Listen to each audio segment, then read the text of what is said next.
మధ్యంతర వాణిజ్య ఒప్పందం భారత్ అమెరికా మధ్య బలమైన భాగస్వామ్యం, పెరుగుతున్న విశ్వాసం, చైతన్యాన్ని ప్రతిబింబిస్తుందని ప్రధాని నరేంద్ర మోదీ అన్నారు. ఇరు దేశాల మధ్య సంబంధాల బలోపేతానికి వ్యక్తిగతంగా కృషి చేసిన అమెరికా అధ్యక్షుడు ట్రంప్కు ధన్యవాదాలు తెలుపుతున్నట్లు మోదీ ఎక్స్లో రాసుకొచ్చారు. ఈ ఒప్పందం భారతీయ రైతులు, పారిశ్రామికవేత్తలు, ఎంఎస్ఎంఈలు, స్టార్టప్ ఆవిష్కర్తలు, మత్స్యకారులకు కొత్త అవకాశాలను సృష్టిస్తూ మేక్ ఇన్ ఇండియా సంకల్పాన్ని బలోపేతం చేస్తుందని మోదీ వివరించారు. మహిళలు, యువతకు పెద్ద ఎత్తున ఉపాధి కల్పిస్తుందన్నారు. రెండు దేశాల మధ్య పెట్టుబడులు, సాంకేతికతల భాగస్వామ్యం పెరుగుతుందని ప్రధాని వెల్లడించారు. సరఫరా గొలుసుల్ని బలోపేతం చేసి ప్రపంచ వృద్ధికి దోహదం చేస్తుందని రాసుకొచ్చారు. వికసిత భారత దిశగా ముందుకు సాగుతున్న ఈ తరుణంలో భవిష్యత్ ఆధారిత ప్రపంచ భాగస్వామ్యాన్ని నిర్మించేందుకు కట్టుబడి ఉన్నట్లు మోదీ పేర్కొన్నారు.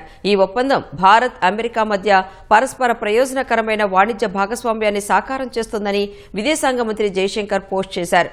మన ఎగుమతిదారులకు భారీ మార్కెట్ యాక్సెస్ కల్పించి కొత్త అవకాశాలను సృష్టిస్తుందన్నారు.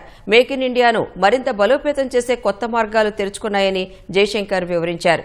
పరస్పర ప్రయోజనకరమైన వాణిజ్యం కోసం ఈ కార్యాచరణను ప్రకటించిన వేళ భారత్, అమెరికా మధ్య విస్తృతమైన ద్వైపాక్షిక వాణిజ్య ఒప్పందంపై చర్చలకు కూడా కట్టుబడి ఉన్నట్లు ఆర్థిక మంత్రి నిర్మలా సీతారామన్ ఎక్స్లో పోస్ట్ చేశారు.